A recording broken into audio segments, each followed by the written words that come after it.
नमस्कार दोस्तों, के एग्ज़ाम फाइट में आपका स्वागत है। कैसे हैं आप सभी? उम्मीद है आप सभी सही होंगे और आपकी यूपीपीसीएल टीजी 2 की परीक्षा की तैयारी अच्छी चल रही होगी। दोस्तों, इस परीक्षा को ध्यान में रखते हुए हमने इलेक्ट्रिशियन थ्योरी से कुछ महत्वपूर्ण प्रश्नों की सीरीज स्टार्ट की है, जो कि ये प्रश्न आपके प्रीवियस ईयर में पूछे गए प्रश्न होंगे। दोस्तों, यूपीपीसीएल टीजी 2 के अलावा NPCIL, SAIL, DRDO, ISRO, UP आर्मिनल टीजी 2 किसी भी एग्ज़ाम के लिए भी आप इसे पढ़ सकते हैं। चलिए दोस्तों, आपका आईटीआई लेवल का कोई भी एग्ज़ाम हो, इस सीरीज को देख कर चले जाना। दोस्तों, यहाँ से एक भी आपका बाहर प्रश्न नहीं जाएगा। चलिए, आपका ज़्यादा टाइम न लेते हुए इन प्रश्नों की शुरुआत करते हैं। उससे पहले आपसे रिक्वेस्ट है, अगर आप चैनल पर नए, चैनल को सब्सक्राइब कर दीजिए और अपने दोस्तों में शेयर कर दीजिए। अगर वीडियो अच्छा लगता हो तो वीडियो को लाइक ज़रूर करें। और दोस्तों, अगर वीडियो पे आए हैं तो वीडियो को पूरा ज़रूर देखें, क्योंकि दोस्तों जब आप वीडियो को पूरा देखेंगे तो आपका पूरा कंसेप्ट इसी वीडियो में क्लियर हो जाएगा। क्योंकि दोस्तों हम इसमें डिटेल से बात करेंगे। और दोस्तों, जो आपने पिछली वीडियो नहीं देखा है तो वो सारी वीडियो ज़रूर देखें, क्योंकि कोई ऐसा प्रश्न नहीं है जो कि एक वीडियो से दूसरी वीडियो में रिपीट हो रहा हो। सभी अपने आप में अलग अलग प्रश्न हैं और कुछ टॉपिक समाप्त हो चुके हैं। अब उन टॉपिक से प्रश्न नहीं लिए जा रहे हैं, इसलिए आप पिछले वाली वीडियो ज़रूर देखें ताकि आपका पूरा टॉपिक क्लियर हो सकें। चलिए शुरुआत करते हैं। जैसा कि आज का हमारा प्रश्न यहाँ पर दिया गया है, प्रकाश का रंग निर्भर करता है। राइट आंसर, जैसा कि दोस्तों प्रकाश की गति पर भी निर्भर करता है और तरंग दैर्ध्य पर। ये इसका राइट आंसर है। ऑप्शन नंबर डी सही उत्तर है। प्रकाश का रंग प्रकाश की गति तथा तरंग दैर्ध्य दोनों पर निर्भर करता है। लाल रंग की तरंग दैर्ध्य जो है सबसे ज़्यादा होती है।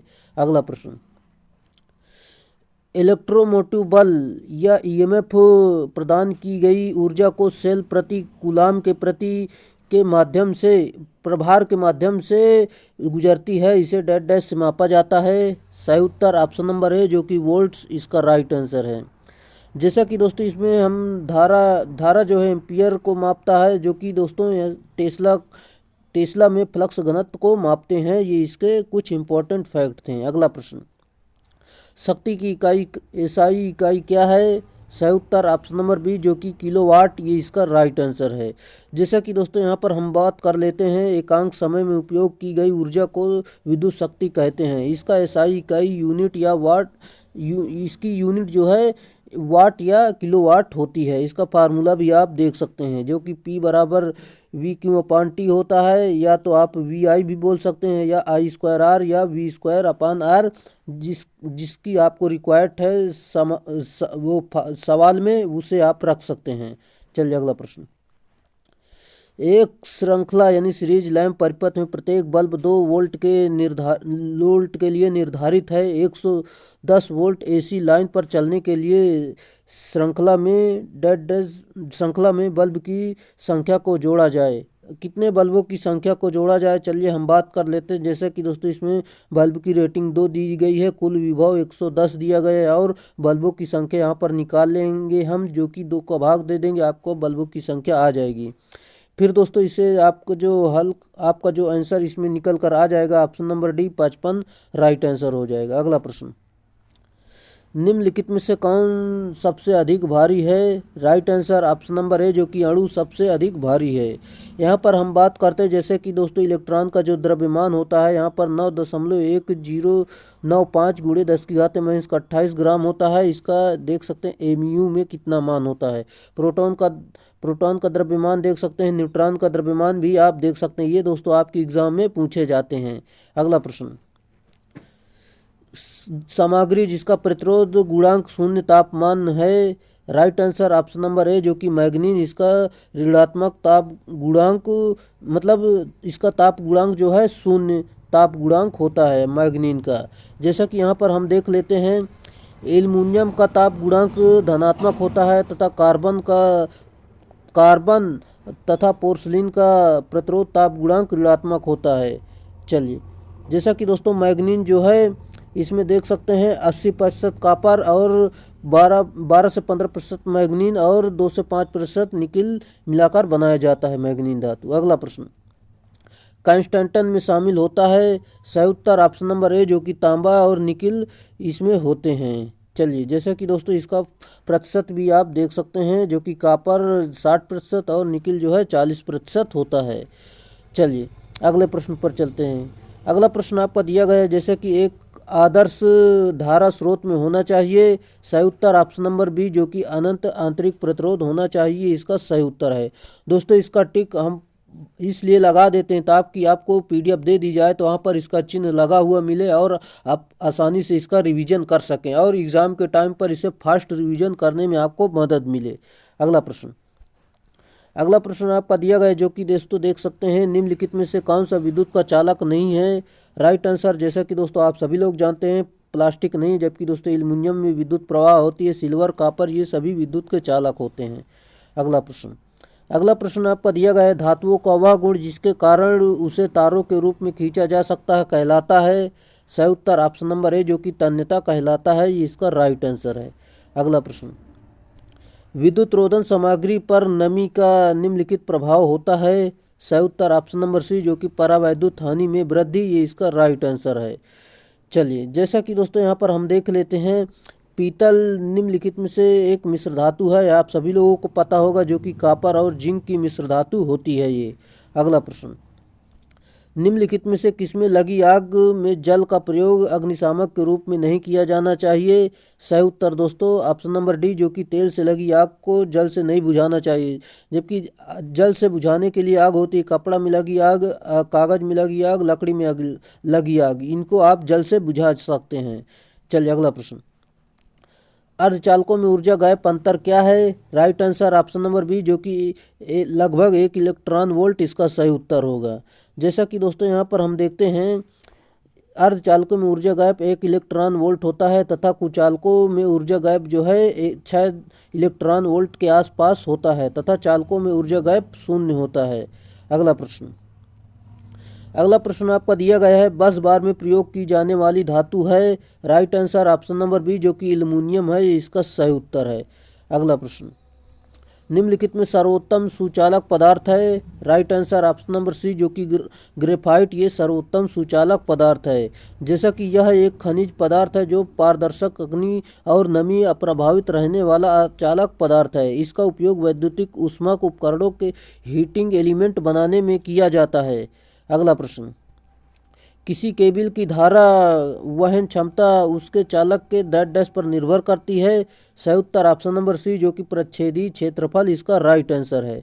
अगला प्रश्न आपका दिया गया, जैसा कि आप देख सकते हैं, R1 और R2 दो प्रतिरोध समांतर में जुड़े हैं, तो R1 व R2 का अनुपात 4:1 है, तो R1 व R2 प्रवाहित विद्युत का अनुपात क्या होगा। चलिए हम आपको बता देते हैं, जैसे कि R1 R2 का मान दिया गया, फार्मूला होता है R बराबर V/I, जो कि आप यहाँ पर देख सकते हैं, R1/R2 बराबर I2/I1 होता है, जो कि दोस्तों इसका सिंपल सा मान सीधे सीधे रख देंगे, आपका जो उत्तर निकल कर आ जाएगा, जो कि दोस्तों ऑप्शन नंबर ए 1:4, इसका राइट आंसर। जिसका जैसे हम देख सकते हैं, जिस प्रतिरोध का मान ज़्यादा होगा उसमें कम धारा प्रवाहित होगी तथा जिस प्रतिरोध का मान कम होगा उसमें अधिक धारा प्रवाहित होगी। चलिए इस फार्मूला भी आप देख सकते हैं। अगला प्रश्न आपका दिया गया है, 100 वाट 230 वोल्ट वाले लैंप का प्रतिरोध है। फार्मूला होता है दोस्तों आपका R बराबर V²/P, जो कि दोस्तों इस फार्मूले पर मान रखेंगे, V का मान 230 है, इसका वर्ग कर देंगे और 100 से भाग दे देंगे, आपका जो उत्तर निकल कर आ जाएगा, यहाँ पर देख सकते हैं 529 ओम राइट आंसर है। अगला प्रश्न, निम्नलिखित में से कौन सा समीकरण सही है जहां I बराबर धारा, V बराबर वोल्टेज, R बराबर प्रतिरोध को प्रदर्शित करता है। आप सभी को पता होगा, जो कि ऑप्शन नंबर बी, R बराबर V/I, इसका राइट आंसर है। जैसे कि आप देख सकते हैं, इसके फार्मूले और भी जान सकते हैं, जो कि P बराबर V²/R, I²R या VI आप कह सकते हैं, V बराबर IR भी बोल सकते हैं आप। अगला प्रश्न, निम्नलिखित में से दर्शित परिपथ में धारा I का मान क्या है। सिंपल सा है, आप इसे पहले दोस्तों आप सीरीज में जोड़ेंगे, फिर दोस्तों इसके साथ समांतर में जोड़ लेंगे, फिर दोस्तों इसका जो निकल कर आ जाएगा, जैसा कि ऑप्शन नंबर ए 1.5 एम्पियर इसका राइट आंसर होगा, जो कि आप देख सकते हैं यहाँ पर पहले तो आपको सीरीज में जोड़ लिया गया, फिर दोस्तों इसके बाद आपको समांतर में जोड़ने को कहा गया। फिर दोस्तों आई बराबर V/R फार्मूला होता है, इसका मान रख देंगे तो आप इसे हल कर लेंगे, आपका जो उत्तर निकल कर आ जाएगा 1.5 एम्पियर राइट आंसर है। चलिए अगले प्रश्न पर चलते हैं। उम्मीद है दोस्तों आपको समझ में आ रहा होगा। अगर समझ में आ रहा है तो वीडियो को लाइक कर दें, अगर चैनल पर नए चैनल को सब्सक्राइब कर लीजिए। 2 ओम के 3 प्रतिरोध को एक त्रिभुज के रूप में जोड़ा गया है, तब प्रतिरोध के किसी 2 छोर के बीच डैश ओम होगा। अभी आपको हमने बताया जो कि दोस्तों उसी प्रकार का है, जैसे कि यहाँ पर ऑप्शन नंबर डी 4/3 ओम इसका राइट आंसर होगा। चलिए जैसा कि दोस्तों उसी प्रकार दिया गया है वही सवाल।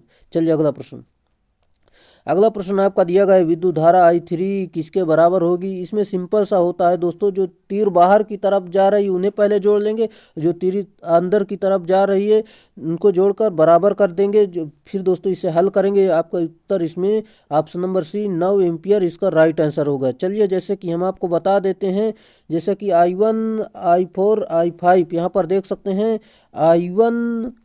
I1 कहाँ, I1 अंदर की जा रही है और I5 और इन्हें पहले जोड़ लेंगे, फिर दोस्तों फिर बाहर की ओर जाने वाली धारा को जोड़ लेंगे, फिर इसे हल कर लेंगे, आपका जो उत्तर निकल कर आ जाएगा 9 एम्पियर सही उत्तर होगा। अगला प्रश्न,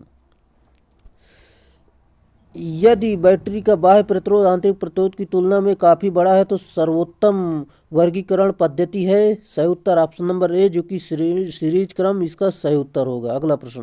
अगला प्रश्न आपका दिया गया है, यदि तीन सेलों में से प्रत्येक का विद्युत वाहक बल E है तथा प्रतिरोध R है, तो प्रतिरोधक R के साथ समांतर क्रम में संयोजित किया गया है, अतः संयोजन में से प्रवाहित धारा का मान निम्नलिखित में से किसके बराबर होगा। सिंपल सा है, आप सभी लोगों को पता होना चाहिए। ऑप्शन नंबर बी जो कि 3R प्लस R छोटा वाला R इसका राइट आंसर है, जो कि आप देख सकते हैं इसका यह फार्मूला होता है, यहाँ पर आप जान सकते हैं। चलिए अगला प्रश्न, क्रोमियम प्लेटिंग में एनोड किस पदार्थ का बना होता है। सही उत्तर आप सभी को पता होगा, जो कि शीशा का बना होता है, ये इसका सही उत्तर होगा।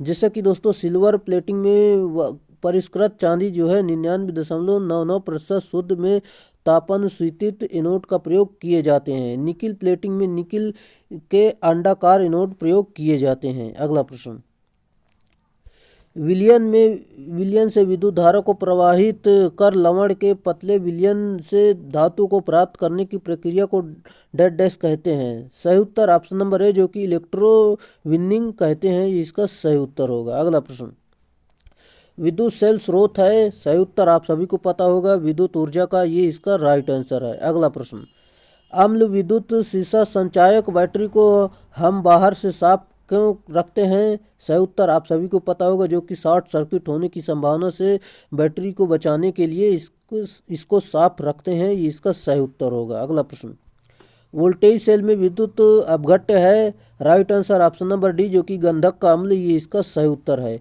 इस सेल में कैथोड कॉपर तथा एनोड जिंक का निर्मित होता है। अगला प्रश्न, जल के विद्युत विश्लेषण में ऑक्सीजन संचित होता है। सही उत्तर एनोड पर, ये इसका राइट आंसर है। जैसा कि हम देखते हैं इसमें विद्युत धारा प्रवाह होने पर हाइड्रोजन तथा ऑक्सीजन प्राप्त होती है। ऑक्सीजन ऋणावेशित होने के कारण एनोड पर शीशे यानी लेड की संयोग करके शीशा पराऑक्साइड यानी लेड पराऑक्साइड बनाती है, जबकि हाइड्रोजन कैथोड पर कोई प्रभाव नहीं डालती है। अगला प्रश्न, पुनः आवेशित होने वाली बैटरी में रासायनिक ऊर्जा को कौन सी ऊर्जा में परिवर्तित किया जाता है। सही उत्तर ऑप्शन नंबर है जो कि विद्युत ऊर्जा, इसका सही उत्तर है। जैसा कि दोस्तों यहाँ एक द्वितीयक सेल का परिभाषा होता है, जैसे कि आप देख सकते हैं यहाँ पर पुनः आवेशित होने वाली बैटरी यानी रासायनिक ऊर्जा को विद्युत ऊर्जा में परिवर्तित किया जाता है। अगला प्रश्न, शुष्क सेल में एनोड निम्नलिखित बना होता है। एनोड किसका बना होता है। राइट आंसर कार्बन का होता है, जो कि दोस्तों आप जान सकते हैं। यहाँ पर हम देख सकते हैं जो कि शुष्क सेल में एनोड कार्बन का बना होता है। यह एक प्राइमरी सेल होता है, एक बार आवेशन के बाद दोबारा इसे चार्ज नहीं किया, मतलब एक बार प्रयोग करने के बाद दोबारा इसे प्रयोग में आप नहीं ले सकते हैं। और अधिक जानकारी देखते हैं, जैसे कि इस सेल में प्रयुक्त विद्युत अपघट्य विलयन के रूप में न रहकर शुष्क अवस्था में रहते हैं। इसमें जस्ते का एक बर्तन होता है और जिसमें मैग्नीज डाई, अमोनियम क्लोराइड, कार्बन आदि का मिश्रण भरा होता है। अगला प्रश्न, एक चुंबक के उदासीन बिंदु पर right answer option number A जो कि क्षेत्र तीव्रता शून्य होती है, ये इसका सही उत्तर है। जैसा कि दोस्तों यहाँ पर हम देखते हैं, किसी द्विध्रुव चुंबक के ठीक मध्य बिंदु पर उस चुंबक का उदासीन यानी न्यूट्रल बिंदु होता है। अगला प्रश्न, चुंबकीय उत्तरी ध्रुव पर नति यानी डिप का कोण होगा, सही उत्तर ऑप्शन नंबर सी जो कि 90 डिग्री, ये इसका सही उत्तर होगा। चलिए अगला प्रश्न, अगला प्रश्न, धारावाही चालक के कारण किसी बिंदु पर चुंबकीय क्षेत्र प्रत्यक्ष अनुपाती होता है, सही उत्तर ऑप्शन नंबर सी जो कि चालक में प्रवाहित धारा के, ये इसका सही उत्तर होगा। जैसा कि दोस्तों यहाँ पर चालक में जितनी धारा की मात्रा अधिक होगी उतनी ही चुंबकीय क्षेत्र में बनता है, उतना ही चुंबकीय क्षेत्र बनता है। चालक में प्रवाहित धारा के लंबवत चुंबकीय क्षेत्र होता है। अगला प्रश्न, विद्युत चुंबक बना होता है, सही उत्तर ऑप्शन नंबर है जो कि मृदु लोहा का बना होता है, इसका सही उत्तर है। जैसा कि दोस्तों विद्युत चुंबक को विद्युत धारा द्वारा चुंबक बनाते हैं, जैसे कि विद्युत धारा हटा लेते हैं या विद्युत धारा को प्रवाह बंद करते हैं तो वह अपना चुंबकत्व खो देता है। विद्युत चुंबक बनाने के लिए आवश्यक पदार्थ उच्च चुंबकशीलता, निम्न धारणशीलता तथा निम्न निग्रह बल होना चाहिए। अगला प्रश्न, विद्युत चुंबक बनाने के लिए सामान्यतः किस धातु का प्रयोग किया जाता है, सही उत्तर ऑप्शन नंबर सी जो कि लोहा का प्रयोग किया जाता है, इसका सही उत्तर है। जैसा कि दोस्तों विद्युत चुंबक एक कृत्रिम चुंबक होता है जो अस्थायी भी होता है, जो विद्युत सप्लाई के रहते समय ही विद्युत मतलब चुंबक की तरह कार्य करते हैं। अगला प्रश्न, स्थायी चुंबक के लिए सर्वाधिक उपयुक्त धातु है, सही उत्तर ऑप्शन नंबर सी जो कि इस्पात, ये इसका राइट आंसर है। अगला प्रश्न आपका दिया गया है जो कि दोस्तों यदि E1 बराबर ए साइन ओमेगा टी और E2 बराबर A sine omega T minus theta तो क्या होगा। राइट आंसर दोस्तों, जैसा कि दोस्तों ऑप्शन नंबर बी E1 से E2 थीटा कम है, ये इसका सही उत्तर होगा।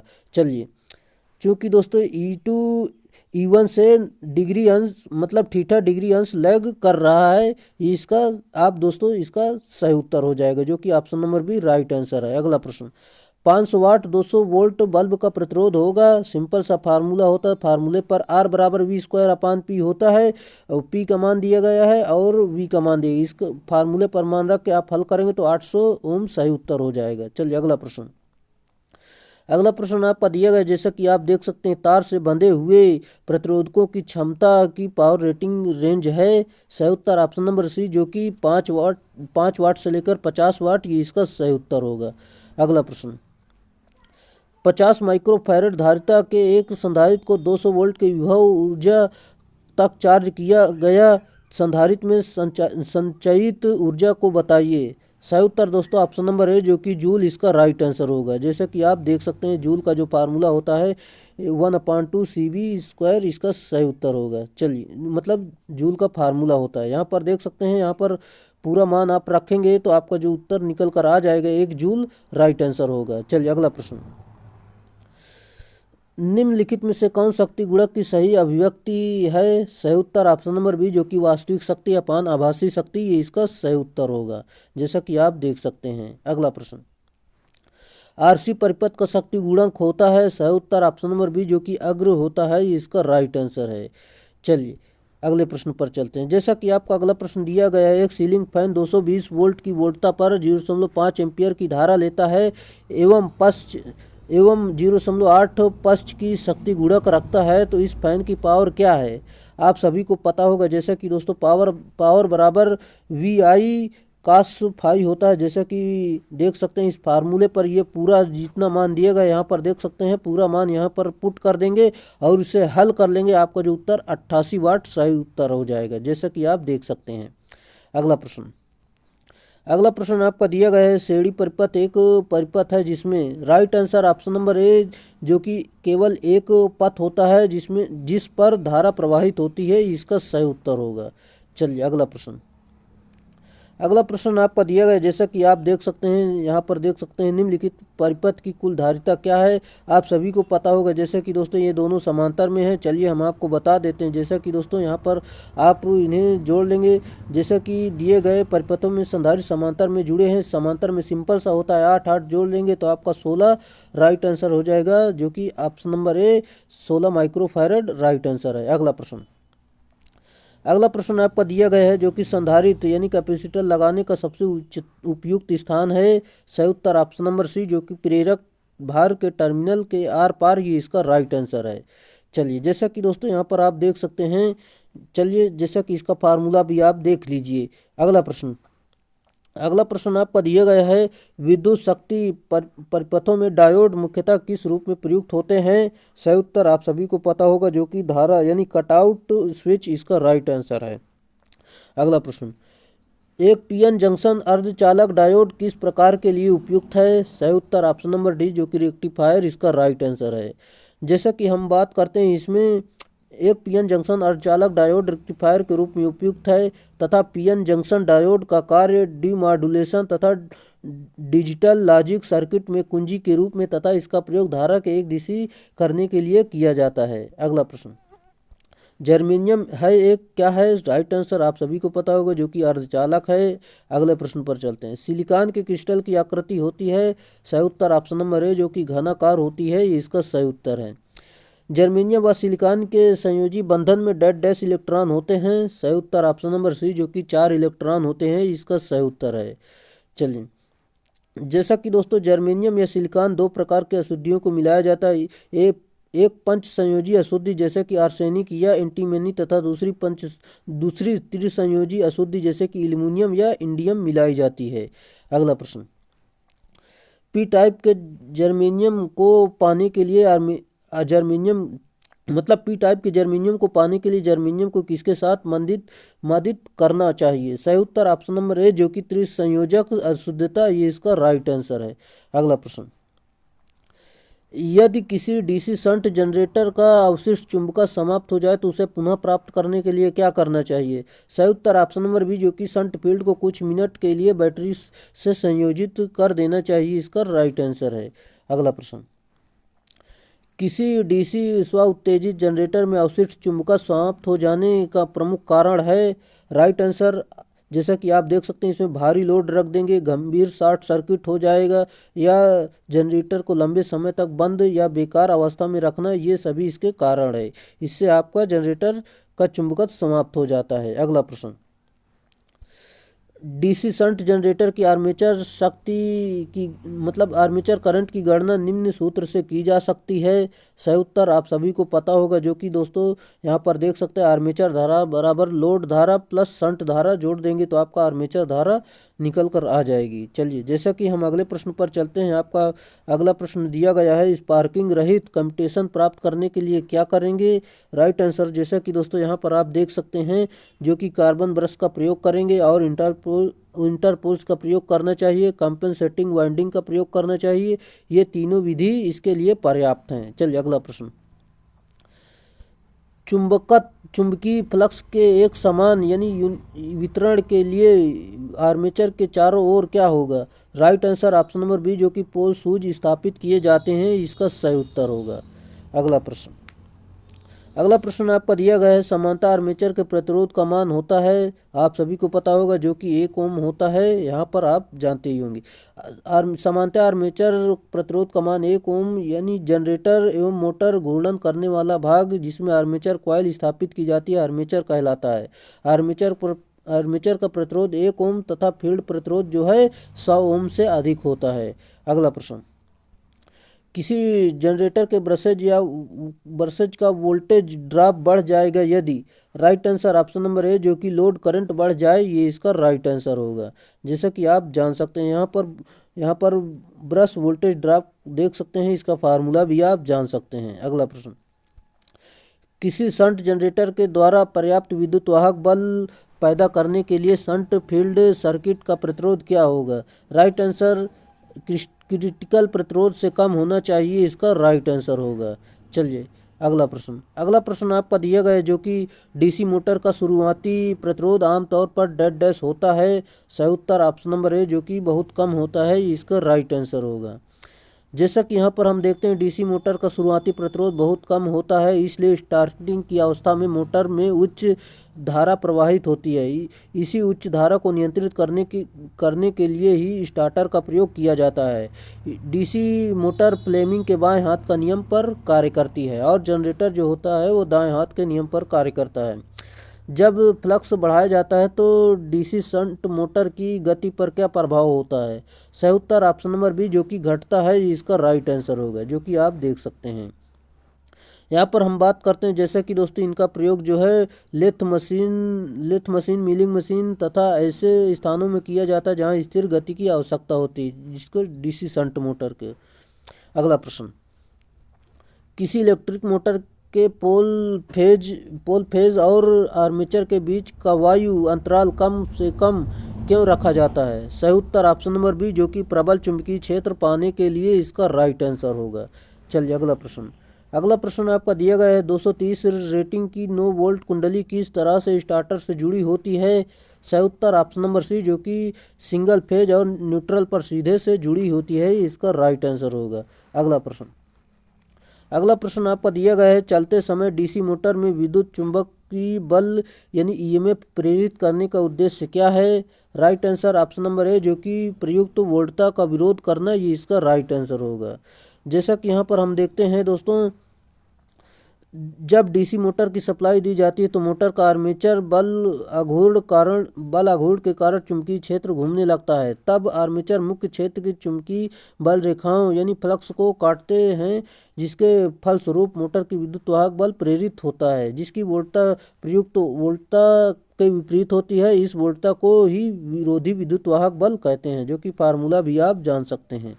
अगला प्रश्न, इंटरपोल का उपयोग करने का उद्देश्य क्या है? सही उत्तर ऑप्शन नंबर बी जो कि कम्यूटेटर पर स्पार्किंग कम करना, इसका राइट आंसर है। अगला प्रश्न, प्राइमरी वाइंडिंग के मध्य प्रवाहित धारा के द्वारा उत्पन्न फ्लक्स किसमें ईएमएफ प्रेरित करता है?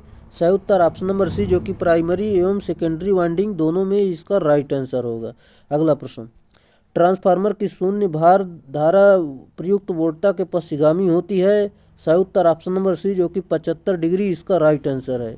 अगला प्रश्न, किसी ट्रांसफार्मर का शॉर्ट सर्किट परीक्षण देता है। सही उत्तर ऑप्शन नंबर है जो कि समतुल्य प्रतिरोध और क्षरण प्रतिघात, इसका राइट आंसर होगा। अगला प्रश्न आपका दिया गया है ट्रांसफार्मर में गुंजन रव का कारण है। सही उत्तर ऑप्शन नंबर डी जो कि चुंबकीय विरूपण, इसका सही उत्तर होगा। अगला प्रश्न, एक शक्ति ट्रांसफार्मर भंवर क्षति कम की जा सकती है। सही उत्तर ऑप्शन नंबर ए जो कि पटलीकरण की मोटाई कम करके, इसका सही उत्तर होगा।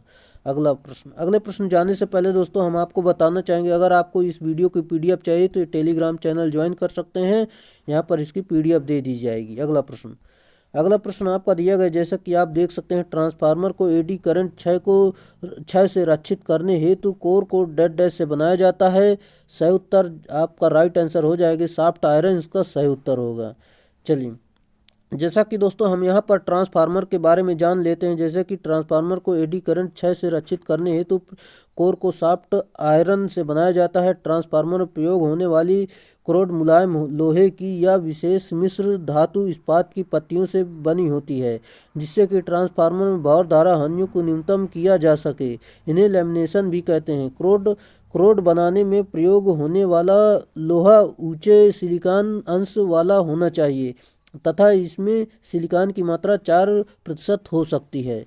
अगला प्रश्न, इनमें कौन सा एक स्टेप अप ट्रांसफार्मर के बारे में सही है? Right answer option number B जो कि एनएस बड़ा है एनपी से, इसका सही उत्तर होगा। जैसा कि दोस्तों यहाँ पर आप देख सकते हैं, स्टेप अप ट्रांसफार्मर में द्वितीयक कुंडली में वर्तनों की संख्या प्राथमिक कुंडली में वर्तनों की संख्या अधिक होती है। अगला प्रश्न, उच्चतर वोल्टेज से निम्नतर वोल्टेज का विपरीततः एसी रूपांतरित करने वाला उपकरण कहलाता है। सही उत्तर ऑप्शन नंबर डी जो कि ट्रांसफार्मर कहलाता है, ये इसका राइट आंसर है।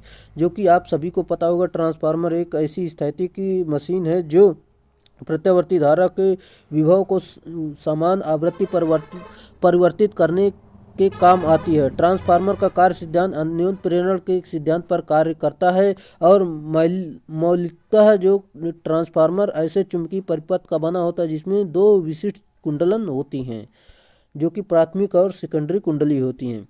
ट्रांसफार्मर का खुला पथ परीक्षण निम्नलिखित मापने के लिए किया जाता है। सही उत्तर ऑप्शन नंबर है, जो कि क्रोध हानि को मापने के लिए किया जाता है। अगला प्रश्न, ट्रांसफार्मर कोर के निर्माण में प्रयुक्त सामग्री है। सही उत्तर ऑप्शन नंबर डी, जो कि सिलिकॉन स्टील, इसका सही उत्तर होगा। चलिए, जैसा कि दोस्तों ट्रांसफार्मर में प्रयोग होने वाली क्रोड सिलिकॉन स्टील की पत्तियों से बनी होती है, जिससे कि ट्रांसफार्मर में भौर धारा हानि यानी एडी करंट लॉसेस को न्यूनतम किया जा सके। इसे लेमिनेशन भी कहते हैं। क्रोड बनाने में प्रयोग होने वाला लोहा उच्च सिलिकॉन यानी हाई सिलिकॉन कंटेंट वाला होना चाहिए तथा इसमें सिलिकॉन की मात्रा 4% हो सकती है। अगला प्रश्न, एक ट्रांसफार्मर में कौन सी वाइंडिंग के घुमाव की संख्या अधिक होती है। सही उत्तर ऑप्शन नंबर सी, जो कि हाई वोल्टेज वाइंडिंग, इसका सही उत्तर है। चलिए, बाकी आप अधिक जानकारी देख सकते हैं, वहाँ PDF दे दी जाएगी, वहाँ पर आप इसे पढ़ लेना। अगला प्रश्न, एक ट्रांसफार्मर प्राथमिक और द्वितीयक वाइंडिंग के बीच फेज अंतर है। सही उत्तर ऑप्शन नंबर है, जो कि 180 डिग्री, ये इसका सही उत्तर है। चलिए, अगला प्रश्न, यदि चल कुंडली धारा मापी को DC परिपथ में संयोजित करके उसके संयोजनों को अंततः बदल दिया जाए तो यंत्र। Right answer option number C, जो कि विपरीत दिशा में विक्षेप दर्शाएगा, इसका सही उत्तर होगा। चलिए, जैसा कि दोस्तों यहाँ एक सुग्राही एवं अनुपातिक पैमाने वाला होता है, परंतु ये केवल DC पर ही कार्य कर सकता है। अगला प्रश्न, चल लव धारा मापी में निम्न कौन सी अवमंदन विधि समानता अपनाई जाती है। सही उत्तर ऑप्शन नंबर ए, जो कि वायु अवमंदन विधि, ये इसका राइट आंसर होगा। जैसा कि दोस्तों यहाँ पर हम बात करते हैं, जो कि यहाँ पर दिया गया है, यह यंत्र जो है विद्युत संकर्षण के सिद्धांत पर कार्य करता है। इसमें एक विकेंद्रित लव चकती होती है, जिसका बड़ा भाग यंत्र की कुंडली में विद्युत धारा प्रवाहित करने पर कुंडली की ओर आकर्षित हो जाता है। अगला प्रश्न देख सकते हैं आप, चित्र में दर्शाया गया यंत्र किस प्रकार का है, जो आपको बताना है देखकर कि ये कौन सा यंत्र है। जैसे कि हम इसमें बात करते हैं, आपका जो इसका राइट आंसर हो जाएगा चल लौह यंत्र यानी MI इंस्ट्रूमेंट, इसका सही उत्तर होगा। चलिए, अगला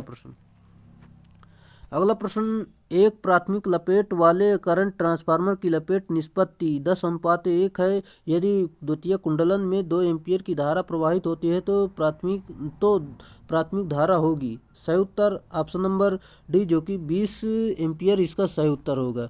जो कि दोस्तों आप जान सकते हैं CTBT के बारे में। CT यानी करंट ट्रांसफार्मर, जैसा कि आप देख सकते हैं इसका रेशियो निकालेंगे, यहाँ पर देख सकते हैं इसका फार्मूला भी दिया गया, यहाँ पर इसका रेशियो निकाल सकते हैं आप। अगला प्रश्न आपका दिया गया है, एक 100 एम्पीयर और 5 एम्पीयर करंट ट्रांसफार्मर की 5 एम्पीयर मापी के साथ धारा मापन के लिए प्रयोग किया जाता है। यदि धारा मापी 3 एम्पीयर दर्शाता है तो लाइन धारा क्या होगी। आप सभी को पता होगा, जैसे कि दोस्तों यहाँ पर देख सकते हैं, यदि यहाँ पर पूरा मान दिया गया, जैसे कि दोस्तों लाइन धारा का माप बराबर 3 × 20 होता है, जो कि आपका राइट आंसर हो जाएगा। यहाँ पर इसे काटेंगे तो यहाँ पर आपका 20 आ जाएगा, जो कि दोस्तों इसमें गुणा कर देंगे, आपका जो उत्तर निकल कर आ जाएगा 60 एम्पीयर, इसका सही उत्तर होगा। चलिए, अगला प्रश्न आपका दिया गया है, जैसे कि आप देख सकते हैं, शक्ति गुणक यानी पावर फैक्टर नापने के लिए नीचे दर्शाए गए चित्र में कौन सी मापनी का अंशांकन सही है। आपका इसमें जो राइट आंसर हो जाएगा, जैसा कि दोस्तों ऑप्शन नंबर ए, जो कि आप देख सकते हैं यहाँ पर दिया गया है। दोस्तों देख सकते हैं इसमें ज़्यादा कुछ अंतर नहीं है, जो कि दोस्तों यहाँ पर लैग लीड का ज़्यादातर यही अंतर है। चलिए, अगला प्रश्न पर चलते हैं, जो कि आपका अगला प्रश्न दिया गया है, यदि विद्युत लाइन चालू यानी ऑन हो तो निम्न में कौन सा उपकरण प्रयोग नहीं करना चाहिए। सही उत्तर ऑप्शन नंबर डी, जो कि ओम मीटर और मैगर का उपयोग नहीं करना चाहिए। चलिए, अगले प्रश्न पर चलते हैं। आपका अगला प्रश्न दिया गया, विद्युत ऊर्जा खपत मापने की सर्वोत्तम विधि है। सही उत्तर ऑप्शन नंबर डी, जो कि एनर्जी मीटर, ये इसका राइट आंसर है। अगला प्रश्न, यदि किसी ऊर्जा मापी की चकती 1 किलोवाट ऊर्जा खपत दर्शाने में 1500 घूर्णन करती है तो उसके एक चक्कर द्वारा दर्शाई गई ऊर्जा खपत होगी। सिंपल सा है, फार्मूला दिया गया जबकि देख सकते हैं किलोवाट घंटा बराबर चकती द्वारा घूर्णन किए गए चक्कर अपान यंत्र नियतांक। यहाँ पर इसका मान रखेंगे तो आपका जो उत्तर निकल कर आ जाएगा जो कि 40 वाट मिनट इसका सही उत्तर होगा। अगला प्रश्न, यदि किसी ऊर्जा मापी के फेज तथा न्यूट्रल संयोजनों को अंततः बदल दिया जाए तो क्या होगा? सही उत्तर ऑप्शन नंबर बी जो कि चकती की घूर्णन दिशा परिवर्तित हो जाएगी, इसका सही उत्तर होगा। अगला प्रश्न, यदि किसी ऊर्जा मापी की चकती बिना लोड संयोजित किए भी धीमी गति से गतिमान रहती है तो यंत्र यह दोष कहलाता है। सही उत्तर ऑप्शन नंबर सी जो कि क्रिम्पिंग दोष, ये इसका सही उत्तर होगा। चलिए, इस दोष के निवारण के लिए डिस्क में दो छिद्र आपस में 180 डिग्री विपरीत दिशा में होते हैं जो कि आप देख सकते हैं। अगला प्रश्न, ऊर्जा मापी के एल्यूमीनियम चकती में छिद्र बनाने का प्रयोजन है। सही उत्तर ऑप्शन नंबर बी जो कि क्रिम्पिंग दोष को दूर करना, ये इसका सही उत्तर होगा। अगला प्रश्न आपका दिया गया है जो कि आप देख सकते हैं, यदि मोटर वाइंडिंग मोटर के लोहे से बने किसी हिस्से के संपर्क में आती है तो डेड डैश होगा। सही उत्तर ऑप्शन नंबर सी जो कि अर्थ दोष होगा, इसका सही उत्तर होगा। अगला प्रश्न, ओपन कॉइल वाइंडिंग प्रयोग की जाती है। राइट आंसर एसी मशीन में की जाती है। अगला प्रश्न, बेयरिंग खराब होने की वजह से मोटर डेड डैश गति पर चलने लगती है। सही उत्तर ऑप्शन नंबर ए जो कि धीमी गति पर चलने लगती है तथा खड़खड़ाहट की आवाज़ उत्पन्न करने लगती है। अगला प्रश्न, 3 कला का 440 वोल्ट 50 हर्ट्ज प्रेरण मोटर में 5% स्लिप है, रोटर की ईएमएफ आवृत्ति होगी। सही उत्तर ऑप्शन नंबर सी जो कि 2.5 हर्ट्ज, इसका राइट आंसर होगा। जो कि आप देख सकते हैं फार्मूला दिया गया है जो कि रोटर फ्रीक्वेंसी बराबर स्लिप गुणे फ्रीक्वेंसी, यहाँ पर इसका मान रख देंगे, आपका जो उत्तर निकल कर आ जाएगा जो कि 2.5 हर्ट्ज राइट आंसर होगा। अगला प्रश्न, 3 फेज 6 पोल प्रेरण मोटर की तुल्यकालिक चाल क्या है? आप सभी को पता होगा, फार्मूला ये है, आप इसे में मान रखेंगे आपको उत्तर निकल कर आ जाएगा 1000 आरपीएम राइट आंसर है। अगला प्रश्न आपका दिया गया है कि स्क्वायरल केज प्रेरण मोटर चलते समय बहुत शोर कर रहा है और जिस पात्र में ग्रीज है वह बहुत गर्म है, इसका कारण क्या है? सही उत्तर ऑप्शन नंबर डी जो कि दोषपूर्ण बेयरिंग है, इसका राइट आंसर है। अगला प्रश्न आपका दिया गया जो कि आप देख सकते हैं, 3 फेज मोटर की किन्हीं दो सप्लाई लीडों को आपस में बदलने से क्या होगा? Right answer option number B जो कि जिस दिशा में मोटर चल रही उसी दिशा में उल्टी तरफ हो सकती है, जो कि आप देख सकते हैं। चलिए अगले प्रश्न पर चलते हैं। अगला प्रश्न आपका दिया गया है, सीलिंग फैन के लिए आमतौर पर प्रयुक्त सिंगल फेज मोटर किस्म है। सही उत्तर ऑप्शन नंबर डी जो कि स्थायी कैपेसिटर किस्म, इसका राइट आंसर होगा। जैसा कि दोस्तों यहाँ पर देख सकते हैं, स्थायी कैपेसिटर मोटर का प्रयोग स्थायी कैपेसिटर में सेंट्रीफ्यूगल स्विच की आवश्यकता नहीं होती है। अगला प्रश्न, निम्नलिखित में से किस मोटर की गति शून्य भार पर उच्चतम होती है? आप सभी को पता होगा जो वो होती है सीरीज मोटर, इसका टार्क उच्चतम होता है। चलिए अगले प्रश्न पर चलते हैं। अगला प्रश्न आपका दिया गया है, प्रतिकर्षण प्रवृत्ति यानी स्टार्ट प्रेरण मोटर में चलते समय ब्रश क्या होगा? सही उत्तर ऑप्शन नंबर बी जो कि दिक् परिवर्तक से उठेंगे और यांत्रिकता से दिक् परिवर्तक लघुपथित होगा, यानी शॉर्ट सर्किट होगा। चलिए अगला प्रश्न आपका दिया गया है जो कि दोस्तों अल्टरनेटर का पावर फैक्टर डेड डैश पर निर्भर करता है। सही उत्तर ऑप्शन नंबर बी जो कि अल्टरनेटर की उत्तेजना पर निर्भर करता है, इसका सही उत्तर होगा। अगला प्रश्न, अल्टरनेटर में आर्मेचर प्रतिक्रिया का प्रभाव मूलतः है। सही उत्तर ऑप्शन नंबर बी जो कि टर्मिनल वोल्टेज पर होता है, इसका राइट आंसर है। चलिए, जैसा कि अल्टरनेटर में भी डीसी जनरेटर की भांति आर्मेचर प्रतिक्रिया होती है, आर्मेचर में लोड के पावर फैक्टर के अनुरूप आर्मेचर रिएक्शन प्रभाव भी घटता है। अगला प्रश्न, अल्टरनेटर को अत्यधिक उत्तेजित कहा जाता है जब वह डेड डैश कार्यरत होता है। सही उत्तर ऑप्शन नंबर बी जो कि पिछड़ते हुए पावर फैक्टर पर, ये इसका सही उत्तर होगा। अल्टरनेटर में उत्तेजक 2 विधियों से किया जाता है जो कि आप जान सकते हैं। अगला प्रश्न, अल्टरनेटर के समन्वय को परखने के लिए प्रयोग की जाने वाली प्रचलित विधि है। सही उत्तर ऑप्शन नंबर सी जो कि डार्क तथा ब्राइट लैंप विधि, इसका सही उत्तर होगा। अगला प्रश्न, अल्टरनेटर द्वारा उत्पादित विद्युत वाहक बल की गणना के लिए इस सूत्र का प्रयोग किया जाता है। सही उत्तर ऑप्शन नंबर ए जो कि देख सकते हैं 4.44 FT/KP/KD इसका सही उत्तर होगा, जो कि ये फार्मूला आप जान सकते हैं। अगला प्रश्न, ट्रांसफार्मर का नियत अनुरक्षण डैश डैश जांच करने के लिए किया जाता है। सही उत्तर ऑप्शन नंबर ए, जो कि ट्रांसफार्मर के विद्युत रोधन की, ये इसका सही उत्तर होगा। चलिए, बाकी आप अधिक जानकारी देख सकते हैं वीडियो को रोककर। और ल्यूमेन क्या है? सही उत्तर ऑप्शन नंबर बी, जो कि प्रदीप्ति के मात्रक है, ये इसका सही उत्तर है। चलिए अगला प्रश्न, प्रदीप्ति प्रकाश नालिका के विद्युत परिपथ के साथ श्रेणी क्रम में चौक संयोजित करने का उद्देश्य है। सही उत्तर ऑप्शन नंबर सी, जो कि विद्युत धारा एक उचित स्तर पर सीमित रखना, ये इसका सही उत्तर होगा। अगला प्रश्न आपका दिया गया है, निम्नलिखित में से कौन फिलामेंट लैंप के लिए प्रयोग नहीं हो सकता? सही उत्तर ऑप्शन नंबर डी, जो कि नाइक्रोम फिलामेंट के लिए प्रयोग नहीं किया जा सकता, जबकि दोस्तों यहाँ पर इनका सभी का प्रयोग किया जा सकता है। अगला प्रश्न, जैसा कि दोस्तों यहाँ पर देख सकते हैं, कार्बन का ताप होता है जो 3400 डिग्री सेल्सियस होता है, और टंगस्टन का देख सकते हैं 3370 डिग्री सेल्सियस होता है। अगला प्रश्न आपका दिया गया है, 230 वोल्ट रेटेड लैंप 1000 लक्स की प्रदीप्ति देता है। लक्स यानी लैंप का मीन स्फेरिकल कैंडल पावर कितना होगा? सिंपल सा है, फार्मूला दिया गया ल्यूमेन प्रति 4 पाई, यहाँ पर मान रख देंगे। ल्यूमेन कितने दिए गए? 1000, यहाँ पर मान रख के इसे भाग दे देंगे, आपका जो उत्तर निकल कर आ जाएगा ऑप्शन नंबर ए 80 इसका सही उत्तर होगा। अगला प्रश्न, किसी इलेक्ट्रिक आयरन में इस्तेमाल की जाने वाली तापन विधि निम्न में कौन सी है? सही उत्तर ऑप्शन नंबर डी, जो कि अप्रत्यक्ष प्रतिरोध तापन, ये इसका सही उत्तर होगा, जो कि आप जान सकते हैं। अगला प्रश्न, किसी हैलोजन फ्लड लैंप का वाइजर डैश डैश से बना होता है? सही उत्तर ऑप्शन नंबर है, जो कि कांच से बना होता है, ये इसका सही उत्तर है। जैसा कि दोस्तों इस लैंप की दक्षता जो है 25 से 35 ल्यूमेन प्रति वाट होती है। ये लैंप प्रायः 230 वोल्ट से 250 वोल्ट एसी पर कार्य करते हैं। इनके लिए 300 वाट, 500 वाट व 1000 वाट क्षमता तक के ये बनाए जाते हैं। इस लैंप का प्रयोग स्टेडियम, हवाई अड्डों, प्रदर्शनी, स्विमिंग पूल, गोदामों, वाहनों के हेडलाइट आदि में किया जाता है। अगला प्रश्न आपका दिया गया है, जो कि दोस्तों हल्के भार दशाओं में अंतर्गत संचरण की ग्राही छोर वोल्टता प्रेषक छोर वोल्टता से डैश डैश होती है। सही उत्तर ऑप्शन नंबर है, जो कि ज़्यादा होती है, इसका सही उत्तर होगा।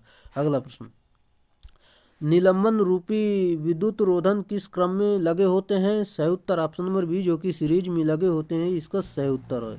अगला प्रश्न, एल्युमिनियम का विशिष्ट गुरुत्व डैश डैश है। सही उत्तर ऑप्शन नंबर सी, जो कि 2.7 इसका सही उत्तर होगा। अगला प्रश्न आपका दिया गया है, जो कि आप देख सकते हैं दोस्तों, कम विभव पर शक्ति उत्पादन के लिए निम्न में से किस प्रणाली का उपयोग किया जाता है? सही उत्तर ऑप्शन नंबर सी, जो कि रिंग मेन वितरण प्रणाली, इसका सही उत्तर होगा, जो कि आप देख सकते हैं। चलिए दोस्तों, आज के लिए इतने ही प्रश्न थे, जो कि हमने काफ़ी प्रश्नों को हल किया, जो कि आपके एग्ज़ाम के लिए इम्पोर्टेंट हो सकते हैं।